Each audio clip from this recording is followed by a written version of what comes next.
Bienvenue à vous dans cette nouvelle vidéo de notre série sur le CCNA. Aujourd'hui, nous allons entamer un lab explicatif sur le protocole HRCRP. Donc HRCRP, qui est un protocole de redondance de gateway. Alors, en quoi consiste ce protocole et quel est concrètement son rôle? Le protocole nous permet de pouvoir assurer une redondance au niveau de nos gateways, c'est-à-dire de nos routeurs.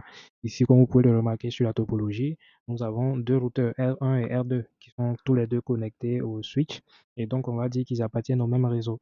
Du coup, ici, lorsque le PC1 voudra faire acheminer ses paquets vers Internet que nous avons représenté juste ici, il aura deux choix. Il pourra passer par R1, il pourra passer par R2. La question que je pose derrière, c'est mais comment est-ce que si jamais R1 est en panne, R2 pourra prendre le relais? C'est bien évidemment grâce au protocole HSRP. Traditionnellement, lorsque nous configurons notre équipement, notre PC1 par exemple, on va le configurer avec une seule gateway. Là, le protocole va agir en ce sens qu'il va pouvoir créer un routeur virtuel. Et ce routeur virtuel-là aura une adresse. Et ce sera l'adresse de ce routeur virtuel que nous allons configurer au niveau de nos différents périphériques autres ici, donc les périphériques finaux.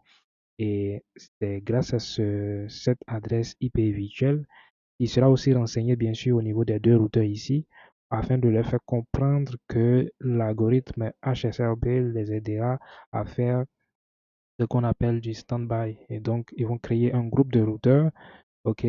Et lorsque les périphériques finaux vont vouloir contacter le routeur du réseau, ils passeront bien évidemment par l'IP virtuel, mais implicitement, ce sera comme s'ils contactaient le routeur, l'un des deux routeurs qui sont ici sur la topologie. Donc, grâce à HSRP, on aura l'un des deux routeurs qui sera bien évidemment le routeur principal et l'autre qui sera le routeur secondaire. Donc, le routeur principal et l'autre qui sera en standby en attendant que le principal soit bien évidemment en en panne et l'autre pourra prendre le relais au cas où.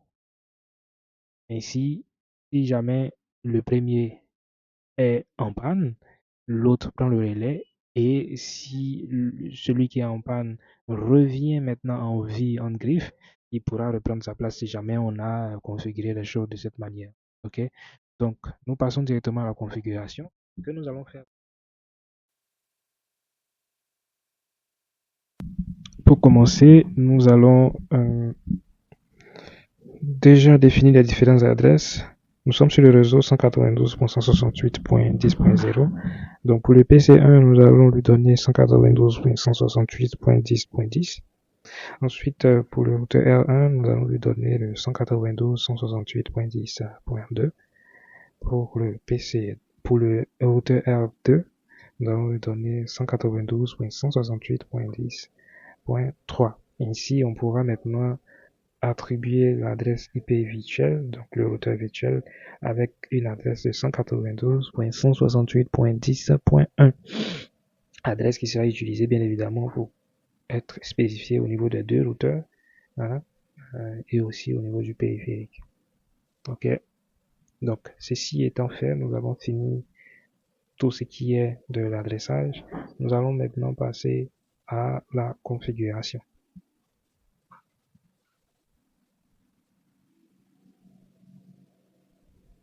Donc, je passe ici en console au niveau du PC1 afin de vérifier sa configuration IP et puis de m'assurer que j'ai bien évidemment l'adresse du routeur virtuel en tant que IP, du gateway et aussi bien sûr son adresse de configurer.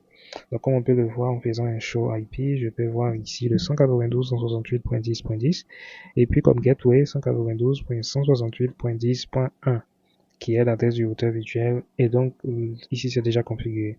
Nous allons aller au niveau du routeur R1 que nous allons configurer en tant que routeur principal, donc pour que ce soit lui qui soit le routeur principal et l'autre le routeur secondaire, donc standby bien sûr. Je vais zoomer un peu pour vous. Donc le gig 00 c'est celui qui est au niveau du réseau local. Et puis le gig 10 c'est celui qui est dirigé vers Internet. On va le dire ici en griffe. Donc nous commençons par le gig 00. Nous allons lui donner son adresse IP.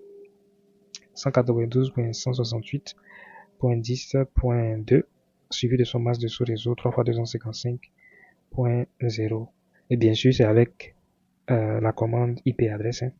Ensuite, nous allons utiliser la commande no shutdown pour pouvoir allumer l'interface. Et après, nous allons maintenant configurer le standby. Donc, c'est comme ça que nous allons configurer HSLP. C'est grâce à la commande standby. Et pour la première fois, il faut configurer déjà la version du standby. OK, donc la version la plus récente, c'est la version 2. Donc, nous allons faire standby version 2. Ensuite, il faut créer un groupe de routeurs dans lequel va se trouver nos deux routeurs gérés par le routeur virtuel, bien sûr. Donc, c'est le groupe numéroté 1. Donc, standby 1. Ou bien standby 1 pour dire que c'est le groupe 1 et le virtual IP de ce groupe là c'est 192.168.10.1. Du coup on a fait standby 1 IP 192.168.10.1. Ensuite il faut configurer maintenant la priorité. C'est la priorité qui va définir qui est le routeur principal ou secondaire. On peut faire standby 1 priority point d'interrogation et vous voyez que ça part de 0 à 255. Le plus haut en termes de priorité est le routeur prioritaire tout simplement. Donc nous allons lui donner 255 tout simplement. Donc standby 1 priority 255 et vous voyez le message dans la console déjà pour nous dire que nous avons créé le groupe 1 de standby et que ce routeur là est actif. Donc le routeur principal c'est celui qu'on appelle routeur actif et le routeur secondaire sera appelé routeur standby. Ok. Donc voici le message que vous pouvez lire ici sur l'interface gig 00. Maintenant, nous pouvons configurer la préemption. La préemption, c'est quoi? Simplement, c'est le paramètre qui va permettre au routeur principal de reprendre la main si jamais il revient d'une panne. Donc, on va faire standby, one, preempt. Donc, si jamais le routeur principal tombe en panne, le routeur secondaire prend la main. Et lorsque nous allons reconnecter le routeur principal au réseau, ce routeur principal là va reprendre son rôle de routeur principal afin de continuer de réacheminer nos données. Donc ceci peut être fait dans le cas où on a un routeur plus performant que l'autre. Voilà. Donc on n'oublie pas d'allumer l'interface et puis on va passer à l'interface suivant gig 10 auquel doit récupérer une adresse en DHCP. Donc on allume l'interface bien sûr et puis on va faire IP adresse DHCP pour qu'il puisse récupérer une adresse en DHCP venant du fournisseur d'accès. Donc après ça, nous faisons end. Et puis bien sûr, nous allons enregistrer tout ce que nous venons de faire. Mais bien avant, nous pouvons faire un show IP interface. Bref, donc là, nous pouvons voir les informations sur nos configurations, les deux interfaces qui sont bien up. Et c'est super. Et nous voyons le message log qui nous affiche ici l'adresse qu'il a récupérée du fournisseur d'accès, c'est de 192.168.1.55. Et là, nous faisons un ping vers le 888 pour nous assurer que ça passe. Donc nous avons accès à Internet. Nous passons maintenant sur le routeur R2 sur lequel nous allons faire la même configuration sauf que lui sur le routeur secondaire. Et son interface c'est aussi web, son interface qui va vers le Internet. Donc conft. Ensuite, interface gig 10, on va commencer par la configuration la plus facile. No shutdown. Ensuite, nous allons lui faire IP address DHCP. Il va recevoir une adresse tout à l'heure. Et là, maintenant, nous allons passer à l'autre interface, gig 00, auquel nous allons configurer l'adresse IP et l'allumer. Donc voilà, c'est le message de log concernant l'adresse reçue en DHCP sur l'autre interface. Bon, actuellement, nous sommes sur l'interface dirigée vers le LAN, c'est-à-dire le gig 00, donc nous allons commencer sa configuration. IP adresse 192.168.10.1.3, pardon. Donc, pour le routeur R2, et puis suivi de son masque de sous-réseau 3x255.0. On n'oublie pas d'allumer l'interface et puis configurer le standby. Version 2, toujours, il faut que la configuration soit symétrique, c'est-à-dire la même. Standby 1, toujours, pour le groupe 1, il faut qu'il intègre le groupe. On lui donne l'adresse d'IP virtuelle, qui est le 10.1.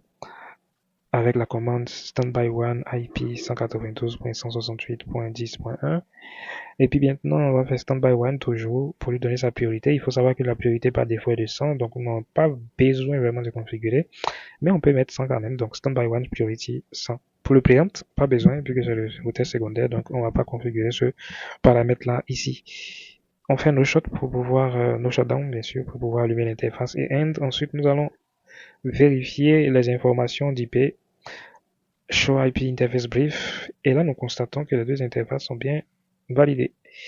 Et bien sûr, il ne faut pas oublier de pouvoir enregistrer. Mais on peut aussi vérifier le standby.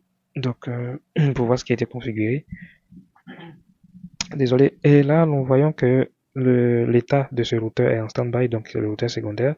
Et il a aussi les informations du routeur principal, c'est-à-dire le 192.168.10.2, qui a la priorité des 155 et qui est le routeur actif. Et on nous dit que le standby router local is le standby router is local, donc notre routeur local est le routeur standby. Il faut savoir que ces mêmes informations sont visibles aussi au niveau du routeur R1, donc nous allons aussi faire un show standby ici. Et voilà, on nous dit que state is active, donc c'est le routeur actif. Donc active router is local, le routeur local est le routeur actif. Et puis les informations du routeur. Et bien sûr, il faut savoir qu'il a la priorité des 255 et tout. Donc les deux vont s'échanger les messages. Nous avons aussi la version 2 que nous avons activée qui est bien présente. Et il faut savoir aussi que nous pouvons avoir des informations sur les échanges. Donc comment est-ce qu'ils font pour s'échanger? Grâce à des paquets Hello qu'ils font chaque 3 secondes. Et ils vont pouvoir maintenir leur accès l'un à l'autre. Et au cas où l'un sera down, l'autre va prendre le relais et c'est grâce à ce genre de paquet là. Voilà, donc nous avons terminé la configuration au niveau du standby ici avec nos deux routeurs. Donc nous retournons sur le PC1. On peut faire un petit test, on peut faire un ping par exemple vers le 192.168.10.1 qui est le routeur de l'IP, qui est l'IP virtuel. Voilà. Donc ici on voit que ça marche bien. En réalité, on est en train de pinguer le routeur 1.1 parce que c'est lui qui est le routeur principal. On peut faire un test, hein, on peut essayer de faire un test qui va nous permettre de pouvoir vérifier si l'un tombe parce que l'autre prend le relais et tout ça. Donc voilà.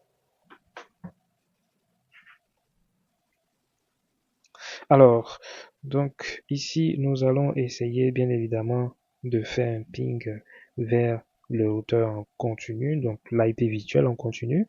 Et puis nous allons voir ce qui se passe lorsque nous coupons nous coupons la connexion entre notre réseau et puis R1. Donc, vu que c'est lui qui reçoit les paquets en ce moment, lorsque nous coupons la connexion, nous pouvons revenir en console et puis qu'est-ce que nous remarquons?